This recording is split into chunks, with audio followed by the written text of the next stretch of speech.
Halo,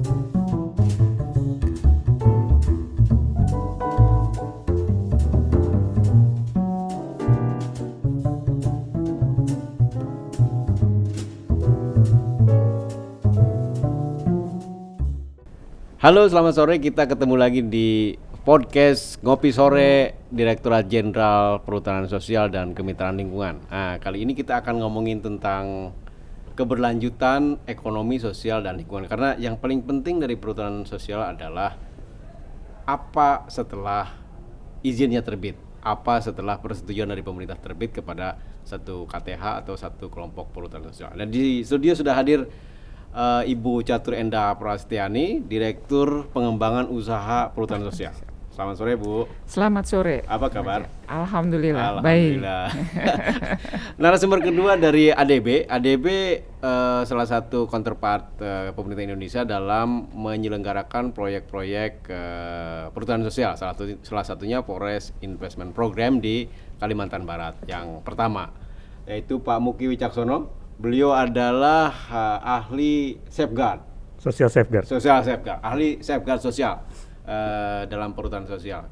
Sosial juga penting karena tidak hanya ekonomi dan lingkungan, tapi ekonomi dan lingkungan tidak akan jalan kalau sosialnya juga tidak jalan ya. Nah, karena itu apa faktor pendukung utama agar kelompok perhutanan sosial itu bisa berkelanjutan menjalankan usaha, menjalankan hubungan sosial, dan pada akhirnya bisa meningkatkan kualitas lingkungan. Baik, faktor utama itu sebenarnya itu sendiri gitu kan. Jadi kalau saya tarik agak mundur sedikit gitu kan ya, perhutanan sosial karena ada kata sosialnya. Ini adalah bagaimana mengelola kawasan tapi oleh masyarakat. Okay. Nah, di sini ada masyarakat, ini masyarakat sosial. Okay. Artinya bagaimana masyarakat bisa mengelola sosial tapi ada kemanfaatan ekonomi yang diambil. Ada kemanfaatan ekonomi tentunya dengan keberlanjutannya, dengan menjaga lingkungannya. Artinya tadi ini sosial, ekonomi, lingkungan, ini adalah perhutanan sosial itu sendiri. Intinya tuh itu. Jadi tidak bisa satu hilang. Tidak bisa satu hilang. Itu adalah 3 kesatuan. Nah, di dalam perhutanan sosial kita ada 3 pilar. 3 pilarnya juga menyangkut 3 itu. Pertama adalah kelola kelembagaan. Kelembagaan ini sosial kan, masalah KTH, sosial, KTH, bagaimana KTH tersebut dari individu berkelompok mengelola kawasan. Kemudian kelola kawasan ini untuk optimalisasi lahannya, itu adalah untuk lingkungannya. Kemudian kelola usaha usaha itu adalah di ekonominya. Sehingga tadi saya bilang apa faktor utamanya? Ya itu tadi 3 tadi itu faktor utamanya. Jadi kelembagaan menyangkut aspek sosialnya, karena tidak boleh perhutanan sosial dilakukan oleh individu, harus kelompok kan. Kelompok. Kemudian usaha menyangkut ekonominya. Kemudian kawasan menyangkut lingkungannya. Nah, itu kita mengajari masyarakat berorganisasi. Itu dijabarkan karena mereka mengelola selama 35 tahun dan dapat diperpanjang setelah evaluasi. Mereka harus mempunyai satu rencana. Rencana kelola perhutanan sosial. Itu 10 tahun. Nah, di dalam rencana kelola perhutanan itu kapan dibikinnya? Setelah mereka mendapatkan izin. Jadi setelah mendapatkan izin, karena kan tadi mereka bukan orang baru. Mereka memang tinggal di situ. Memang butuh di situ. Tapi selama ini mereka bekerja tidak ada perencanaan. Artinya asal kalau saya bilang kampung tengah butuh, itu yang dilaksanakan, gitu kan. Sehingga mereka harus punya rencana, rencana kelola perhutanan sosial. Rencana kelola perhutanan sosial isinya 3 tadi. Bagaimana kelola kawasannya, bagaimana kelola kelembagaan, kelola usaha. Di dalam masalah sosial, karena ini bicara masalah hutan, ini kelembagaan ini ada pengamanannya, ada perlindungannya. Ini berbagai aspek masuk.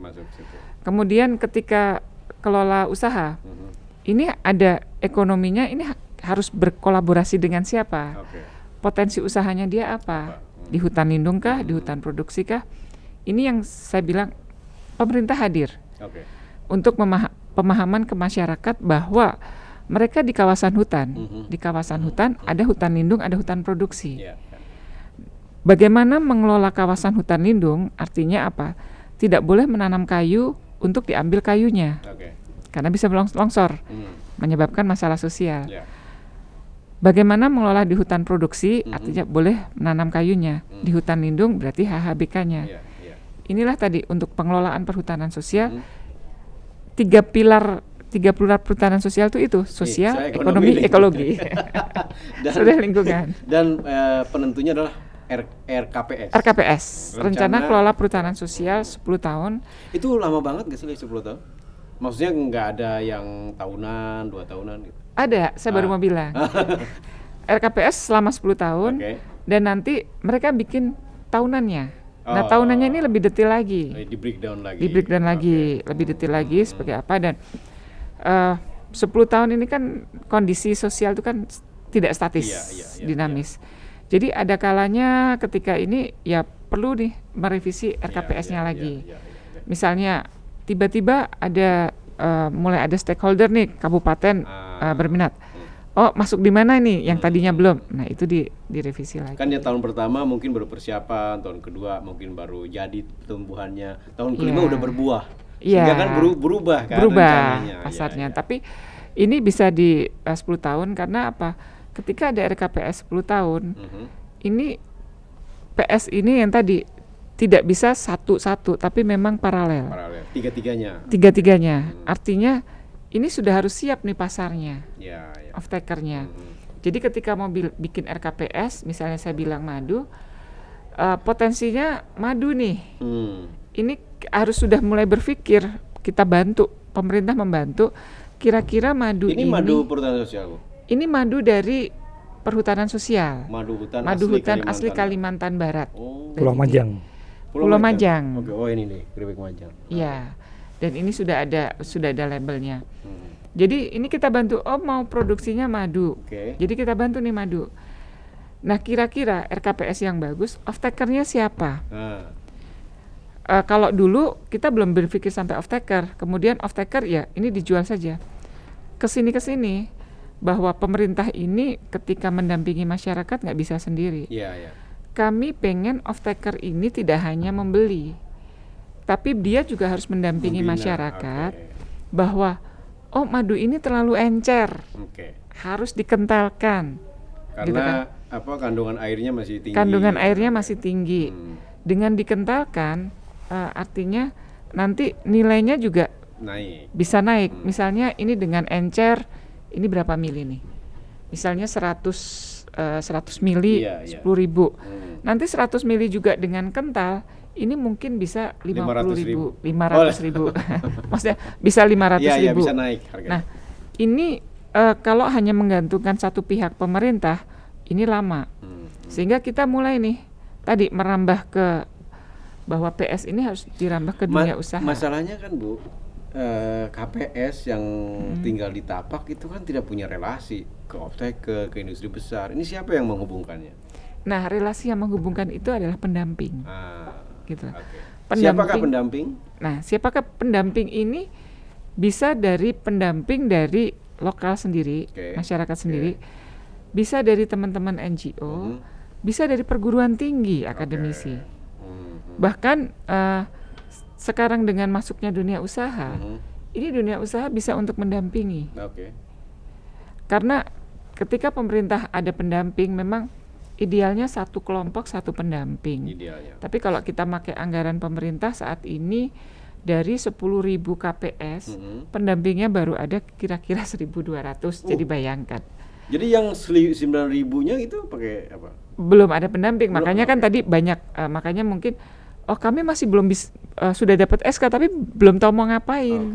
Belum ada pendamping. Nah, sekarang pendamping ini bisa berbagai pihak. Perguruan tinggi udah turun mahasiswanya dengan program Merdeka Belajar, Kampus Merdeka, kemudian dengan KKN tematiknya. Dunia usaha sekarang kita dituntut bukan hanya CSR, tapi CSV, value-nya. Jadi bukan hanya ngasih alat selesai, karena kebanyakan alatnya akhirnya menjadi berhala. Ditaruh doang gitu. Disembah aja gitu. Tapi sekarang sudah dikasih ada value-nya. Artinya apa? Mereka bina dulu mereka butuhnya apa, dikasih alat, ada keberlanjutan. Ada kualifikasi nggak sih untuk jadi pendamping? Kalau kualifikasinya ada, artinya ketika kualifikasi pendampingan pemerintah ada, artinya itu yang pemerintah. Tapi kalau yang mandiri?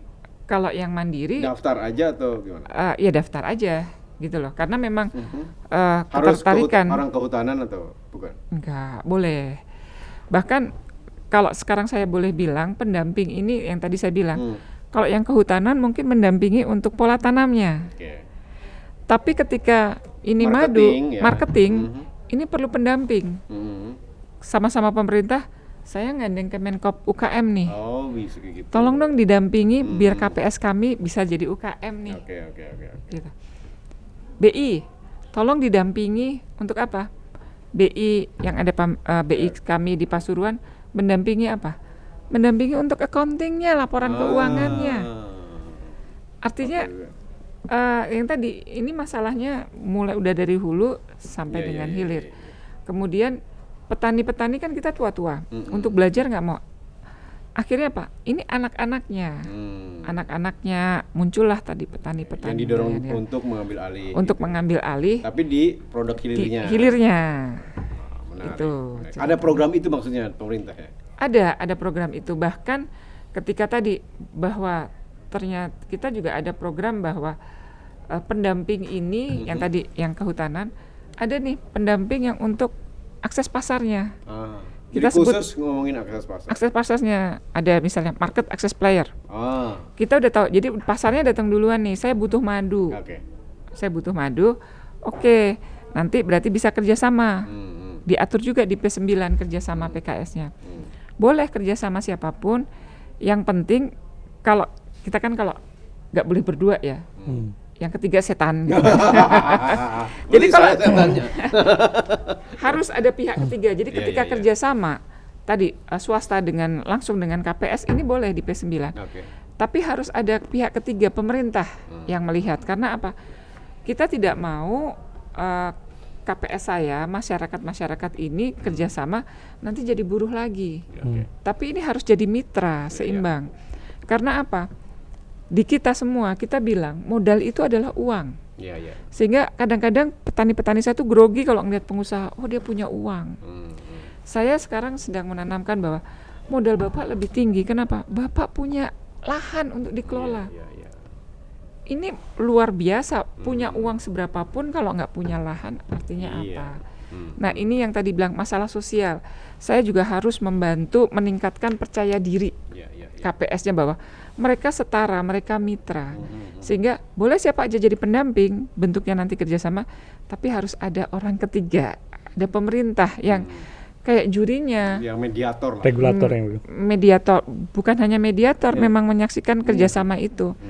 Karena beberapa kali kerjasama itu tidak imbang. Nah, dengan adanya pendamping siapa saja boleh, tapi harus diketahui pemerintah. Diketahui pemerintah. Karena apa? Ada juga pendamping misalnya dengan masyarakat.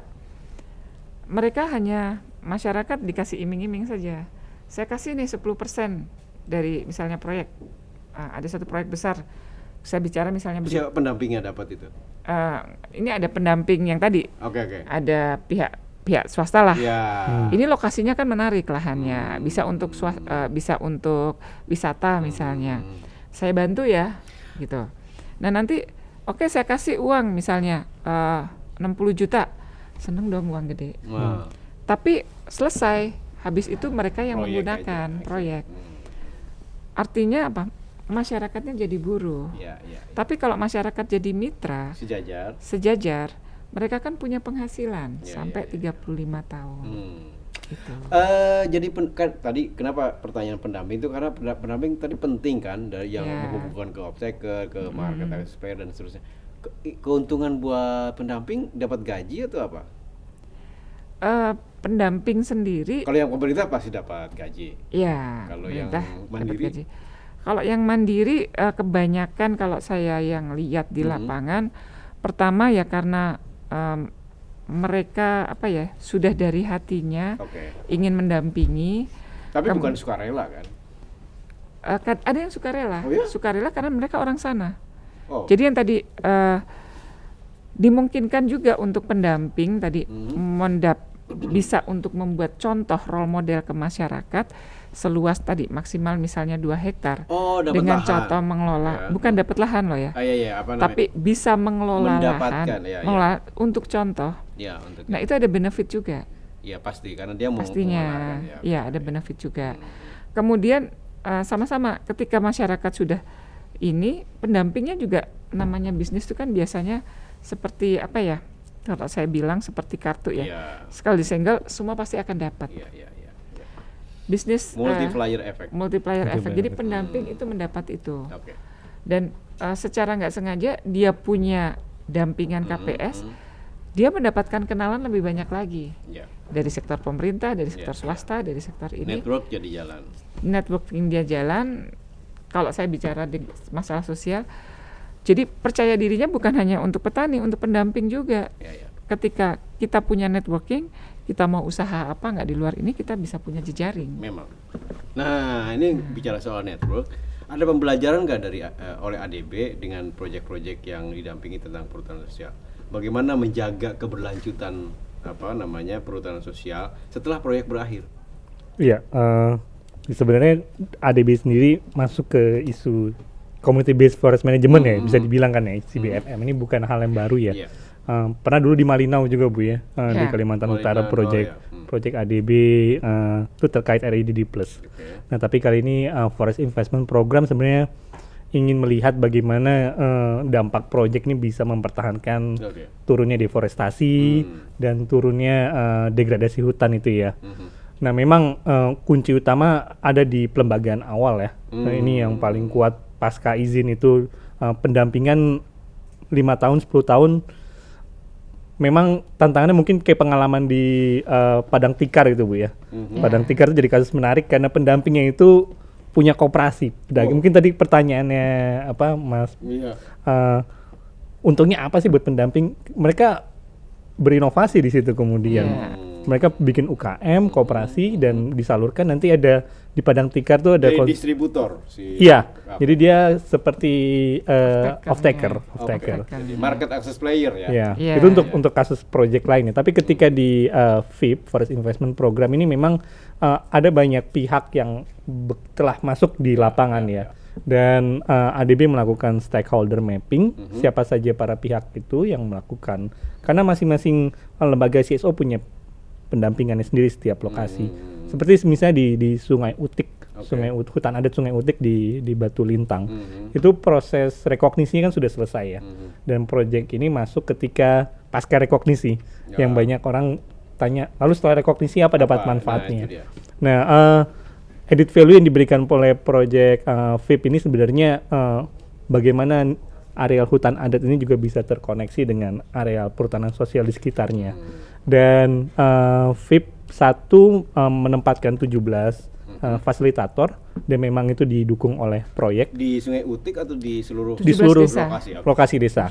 Salah satunya Batu Ampar, Batu Lintang di Sungai Utik tersebut. Dan yang paling pertama dilakukan memang induction itu jadi hal yang penting ya. Capacity building terkait aspek sosial di ADB sendiri ada policy disebut dengan safeguard policy statement. Di dalamnya ada aspek sosial dan ada aspek masyarakat adat. Dan kebetulan mayoritas lokasi proyek ini didominasi oleh masyarakat hukum adat. Sudah ada berkekuatan hukumnya karena regulasi di KLHK mensyaratkan masyarakat adat itu ada ketika sudah ada regulasinya. Sekitar 10.000 rumah tangga yang ada di lokasi proyek dan ini terus berproses sampai akhirnya ada beberapa lokasi hutan desa juga yang sudah mendapatkan legalisasi. Tapi pada akhirnya bagaimana keberlanjutannya ini kuncinya di tahapan awal ya. Ketika Padia Tapa itu dirancang, terus apa dampak sosial yang bisa terjadi dan sebagian besar adalah dampak positif ya proyek ini. Dan beberapa KPS tuh juga sudah mendapatkan koneksi ke pasar ya lewat program-program dan lewat komponen proyek yang berbasis lahan maupun juga yang berbasis capacity building. Kaitannya dengan pendamping. Nah, karena isu-isu sosial ini kadang pendamping juga suka lupa ya. Yang didampingin misalnya, pendampingnya dari outsider gitu, dari orang luar. Tapi yang dampingin masyarakat adat. pakai bahasa Indonesia gitu misalnya. Jadi kadang hal-hal yang ada cultural value ini juga penting ya. Nah, Project VIP ini memberikan induksi berupa cultural sensitive untuk fasilitasi ya. Jadi semua informasi proyek, dampak positif negatif disampaikan ke masyarakat, mereka aware konsekuensinya apa ketika memilih hutan desa. Konsekuensi ketika memilih opsi lain seperti apa. Dan ini alhamdulillah masih berlanjut dan sudah sampai ke mendapatkan produksi bahkan. Jadi seperti yang salah satu ini di Pulau Majang ya. Ini jadi salah satu. Nah, dari satu ini aja sebenarnya kan ada story yang bisa diambil ya. Kayak gini, madu hutan di kawasan Taman Nasional dihasilkan petani madu. Orang jadi ngeliat, ini petani madu, kayak apa sih petani madu gitu kan. Mungkinnya jadi tertarik ke sana, masuk ke ekoturismnya. Nah, tapi di Safeguard sendiri di ADB sebenarnya ingin memitigasi kalau memang ada dampak negatif proyek ya, seperti apa nanti ke depannya. Nah, karena proyek ini perencanaan menjadi penting tadi kan. Perencanaan jadi penting, tapi 2 tahun pasca proyek ini selesai, ini juga tetap akan dilakukan monitoring nantinya. Dari ADB? Dari ADB, karena ini di policy ADB ketika programnya berdampak kategori A untuk masyarakat adat, artinya dampak yang serius, artinya dalam artian positif ya, kalau di proyek ini tetap perlu dimonitor 2 tahun pasca proyek ini selesai. Ya, itu baru mau saya tanya tuh, bagaimana menjamin keberlangsungan, karena begitu proyeknya selesai, kan gini, ketika masyarakat misalnya udah pertama pelatihan, ada pendamping dan seterusnya, tapi kalau tidak ada pengawasan orang luar, dua-duanya bisa melempem, kan itu hal yang umum ya. Tadi pertanyaannya, untungnya ADB punya program 2 tahunan. Ya, itu kami menyebutnya sebagai external monitoring mekanismenya ya, karena itu untuk semua proyek ADB atau hanya ini aja? Untuk semua proyek ADB yang berkategori A ya dampaknya, baik untuk pengadaan lahan, aspek sosial maupun masyarakat adatnya. Dan syukurnya VIP ini juga udah kuat Bu ya secara kelembagaan. Mudah-mudahan di level balai maupun di level KPS sendiri. Jadi seperti misalnya mekanisme pengaduan. Banyak orang ngeliat nih, cuma komplain. Padahal ini hal kritikal misalnya. Kayak misalnya di beberapa lokasi desa kita ketemu, kok desa itu dapat bantuan, desa kami nggak dapat bantuan. Ini hal yang penting ya. Ciri bisnis yang maju itu kalau bisa mengelola komplain. Iya. Ya kan?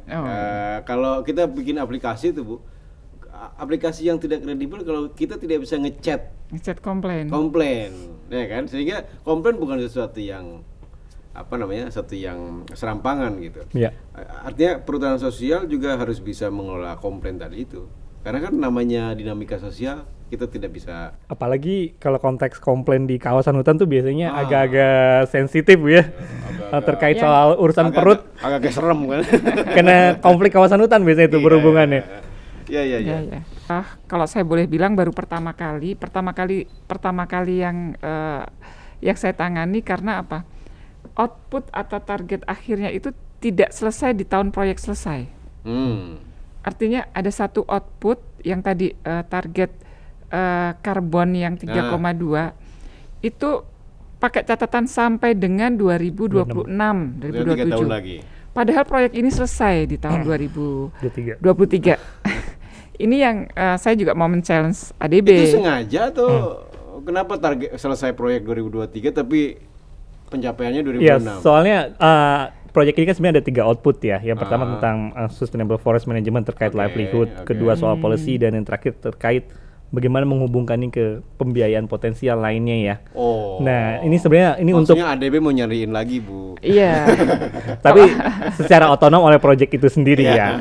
Karena di konteks lapangan pun juga banyak pihak ya Bu ya yang sudah melakukan inisiatif. Kalau saya membacanya bahwa dengan proyek ini agak jauh dari akhir proyek, ini adalah tuntutan bagi kami untuk menjaga ada keberlanjutan di proyek secara mandiri. Nah, itulah yang kalau dibilang tadi, ya kita perkuat kelembagaannya, sehingga apa kegiatan di proyek ini adalah sesuai dengan tusi-tusi kami. Kenapa proyeknya ini proyek ADB biasa, CBFM. Tapi ketika sampai di KLHK, CBFM kami ini adalah program perhutanan sosial, saya bilang. Kita bilang gitu kan, sehingga kita mencoba lokasi-lokasi ini kita kita fasilitasi untuk masuk dalam program perhutanan sosial. Nah, di dalam program perhutanan sosial sendiri yang ditangani oleh Ditjen PSKL, memang ada satu direktorat yang namanya Direktorat Penanganan Konflik. Kalau tadi bicara aduan, PKTHA ya. PKTHA. Nah, sehingga tadi kita mencoba memblendedkan bahwa tadi bisnis yang berhasil ada pengelolaan ya. Nah, itu adalah sebenarnya bisnis proses dari perhutanan sosial sendiri. Artinya mudah-mudahan dengan proyek VIP 1 ini ada keberlanjutan karena itu sudah sesuai dengan tusi-tusi baik yang ada di pemerintah pusat maupun provinsi, kabupaten, bahkan tingkat tapak yang mudah-mudahan ini akan berlanjut terus gitu kan. Nah, mungkin datang tadi saya tertarik ada 2 tahun nih masa. Mungkin perlu 3 tahun karena apa? Untuk evaluasi ya. Karena tadi target project ini kan sampai 2026. Sehingga bisa nih ya mungkin nanti ada small grant yang kita tidak tahu tiap gitu semester. kan. Iya, sebenarnya kalau dari ADB sendiri komitmennya sampai 2030 Pak ya. Waduh. Seperti yang tadi. Lagi. Tapi ini terlepas dari proyek ini komitmen ADB untuk Asia ya. Karena NDC kan 2030. 2030 pas semuanya. Jadi memang kami melihat kenapa sampai 2026 ini harus ada keberlanjutan tadi. Kegiatan agroforestry, kegiatan ANR, kemudian livelihood-nya segala macam. ANR itu kan regenerasi hutan alamiah kan gitu. Untuk kelestariannya. Ini ngomong-ngomong si project ini bisa tadi disebutkan REDD atau Reduction Emission on Deforestation and Degradation. Pengurangan emisi dari deforestation dan degradasi. Itu ada ukurannya. Maksudnya kan ini proyek udah berakhir ada. Ya, memang di baseline awal tuh sudah ada Bu ya target yang disasar ya. Tercapai nggak? Dan ini di kurang lebih udah 5 tahun ya, hampir setengah lebih ya, udah hampir tercapai. 1,7 ton sekian. Saat ini penyerapannya dari targetnya 3 tonan Bu ya. 3 juta ton dan ini kayaknya cukup promising dan masih visible untuk dikejar ya. Nah, tapi yang menarik dari proyek ini adalah apa sih added value-nya gitu ya. Selama ini kita bahas isu karbon REDD Plus itu di tataran ekonomi global. Tapi ini kemudian proyek ini mencoba melihat di aspek tapaknya ya. Manfaat ke masyarakat lokal. Iya, dan masyarakat pun juga kemudian nggak cuma jadi objek mengukur. Biasanya kan di REDD ngukur, hitung, kuantifikasi, potensi, bikin PDD sebagainya. Tapi kemudian duitnya kemana nggak tahu. Nah itu dia, justru mekanisme itu yang mau dibangun lewat proyek ini dan lewat output ketiga proyek ini yang sebenarnya mau didorong bagaimana inisiatif para pihak di level lanskap lewat integrated area development itu juga bisa direspon oleh pemerintah daerah, provinsi, kabupaten, dan pemerintah pusat. Nah, salah satu keberlanjutan menurut saya juga ada peran pemerintah daerah ya. Maksud saya kan Bu Eeng, ADB itu kan adanya di pusat. Sementara ada KPH, ada masyarakat itu kan warganya provinsi, warganya kabupaten. Artinya urusannya ada di daerah gitu. Ini bagaimana mengkaitkannya? Itu yang tadi saya bilang, kita sudah mencoba memaksimalkan dengan tusi-tusinya teman-teman daerah. Di provinsi, di Dinas Lingkungan Hidup dan Kehutanan itu ada Pokja REDD Plus. Itu yang untuk ngawal nantinya yang sampai dengan 2026. Itu dia di bawah provinsi ya? Di bawah provinsi. Itulah yang kita ajak terus selama keprojekan karena memang ini harus berlanjut dan ini juga harus sesuai dengan kebijakan yang ada di provinsi. Kemudian di level kabupaten, apalagi dengan sekarang terbitnya Perpres 28, itu kalau saya boleh bilang kita jahit dengan IAD. Integrated Area Development. Nah, uniknya untuk yang IAD ini kan ada beberapa model. Nah, yang khusus Kalbar yang saya bilang ini adalah mitra pembangunan. Karena apa? Banyaknya stakeholder yang bekerja di situ gitu loh. Jadi dan semuanya mengklaim ini saya bagus. Pokoknya semuanya kecap nomor 1. Semuanya kecap nomor 1.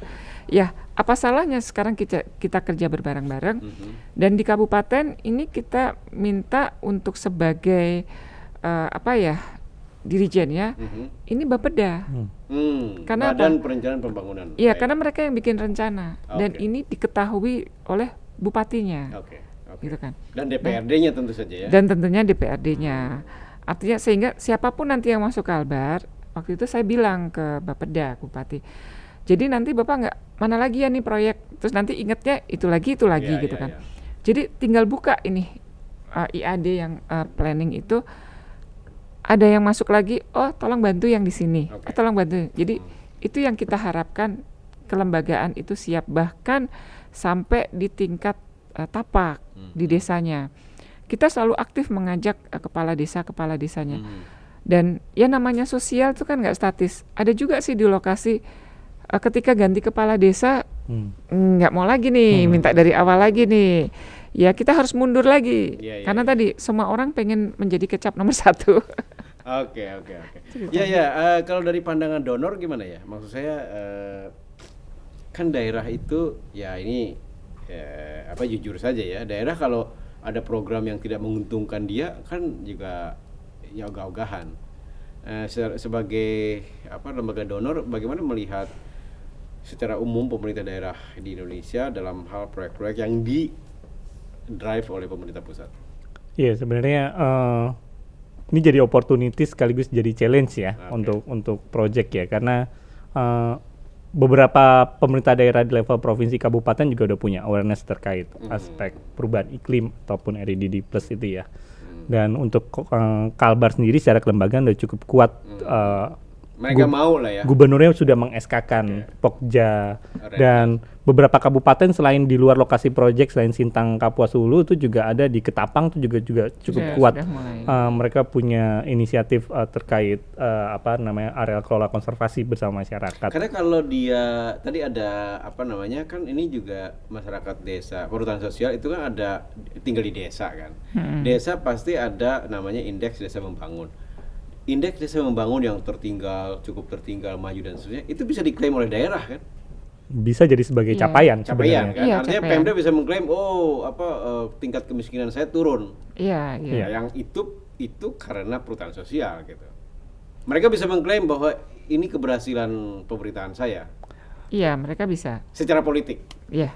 Ya sebenarnya dari 17 lokasi proyek itu 17 desa statusnya pun juga kemudian sudah naik ya. Tidak ada yang tertinggal. Artinya Pemda bisa mengklaim itu prestasinya dia ya. Maksud saya lagi ngomongin tentang insentif politik melaksanakan proyek pemerintah pusat buat daerah gitu.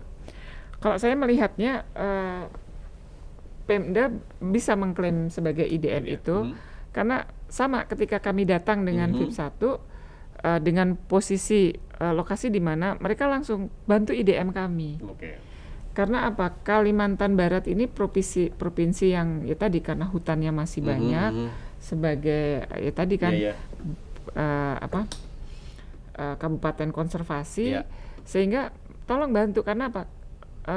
Kita tidak bisa misalnya membantu dari sektor ekonomi yang bangun mall segala macam. Sehingga semua saya merasakan pasti semua yang donor yang akan masuk itu ada pesan khusus dari pemerintah, tolong bantu masyarakat kami. Jadi ini jadi balance. Kami juga datang, pemerintah dalam hal ini pusat juga datang karena memang kami ingin memfasilitasi masyarakat nih biar sejahtera. Nah ini mulai jalan. Jadi mengklaimnya kalau saya bilang semua bisa mengklaim. Saya pun tadi kan mengklaim juga, saya bisa mengklaim juga. Melalui VIP 1 dari 17 desa. Padahal indikatornya banyak sekali. Iya, pasti. Ya. Tapi ya tadi saya bisa mengklaim tidak ada lagi yang desa sangat tertinggal sudah tidak Tapi ada. Mungkin bisa bagi-bagi ya. Artinya KLHK bisa mengklaim secara ekologisnya. Iya. Karena Pemda bisa sosial ekonominya. IDM ini memang luar biasa yang bikin ya. Jadi dari berbagai aspek. Artinya disinilah dengan IDM itu memang sebenarnya di era sekarang dituntut untuk kerja bareng, tidak hanya untuk kepentingan sektor. Gitu. Mantap. Jadi keberlanjutan ada 3 hal. Ya, perhutanan sosial ditopang oleh ekonomi sosial ekologis. Tapi untuk keberlanjutannya juga harus ngomongin ekologi, sosial dan ekonomi. Jadi sampai ketemu di podcast Ngopi Sore berikutnya.